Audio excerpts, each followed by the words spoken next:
છાણી canal પાસેના દશામાના મંદિર ખાતે માતાજીનો ભંડારો યોજાયો હતો। ચાલી રહેલા દશામા વ્રતના સમાપનના દિવસે આજે છાણી કેનાલ વાડી દશામા મંદિર ખાતે દર વર્ષની જેમ આ વર્ષે પણ ભંડારાનું આયોજન કરવામાં આવ્યું હતું, જેમાં 4000થી પણ વધુ ભાવિ ભક્તોએ માતાજીના દર્શનનો અને મહાપ્રસાદીનો લાભ લીધો છે અને સૌએ આ વ્રતની ભારે હર્ષભેર ઉજવીને માતાજીની આરાધના કરી છે।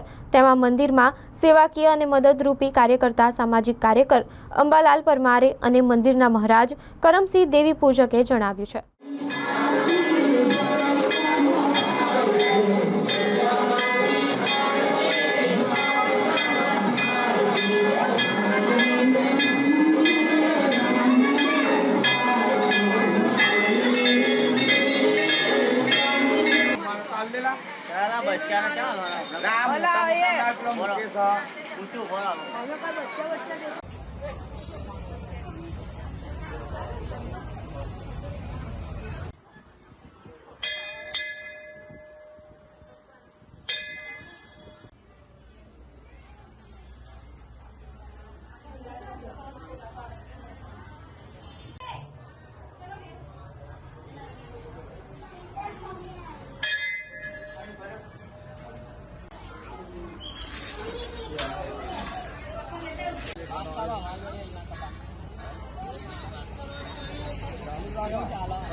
प्रसाद लीधा पछी लायनना थाळीना प्रसाद लीधा पछी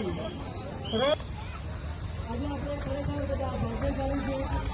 તેમાં જગતના પાર્વતીના ધામના આ મંદિર તરફથી પ્રસાદનું નાનું આયોજન કરવામાં આવતું હોય છે।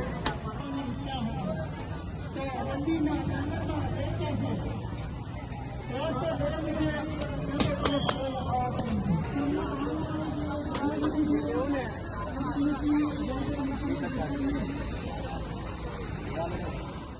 અમારા છાણી કેનાલ વિસ્તારમાં છાણી કેનાલવાળી દશામાના દર વર્ષે અમે ભંડારાનું આયોજન રાખીએ છીએ। એમાં આજે 16 વર્ષથી આ ભંડારાનું આયોજન રાખીએ છીએ ને એમાં દિનદહાડ ભક્તોની વધતા જ જાય છે। અત્યારે હાલમાં 4-5 હજાર ભક્તોની સંખ્યા આવી છે। એમનો પૂરેપૂરો સાથ સહકાર મળ્યો છે અને આપણા સામાજિક કાર્યકર અંબાલાલ પરમાર અને અમારા ગ્રુપના સાથીદારો એનો પણ પૂરેપૂરો સાથ સહકાર મળ્યો છે।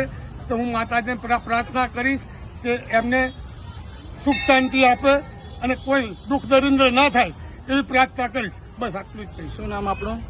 મારું નામ કરમસિંહભાઈ દેવી પૂજક। વિસ્તારના પાછલા કેનાલવાડા રોડ ઉપર છાણી કેનાલવાડી દશામા મંદિર આવેલું છે। આ મંદિર ઘણું જૂનું છે। 2009થી આ મંદિરની અંદર માતાજીનો ભંડારો યોજવામાં આવે છે। દર વર્ષની જેમ આપ જોઈ રહ્યા છો આ વર્ષે પણ મંદિર પરિવાર તરફથી દશામા વ્રત નિમિત્તે માતાજીના ભંડારો રાખવામાં આવે છે। આ ભંડારામાં દર વર્ષે 4થી 5000 ભાવિક ભક્તો જોડાઈને દર્શનનો અને મહાપ્રસાદીનો લાભ લઈ રહ્યા છે અને આ પ્રવાહ દિન પ્રતિદિન વધતો જાય છે।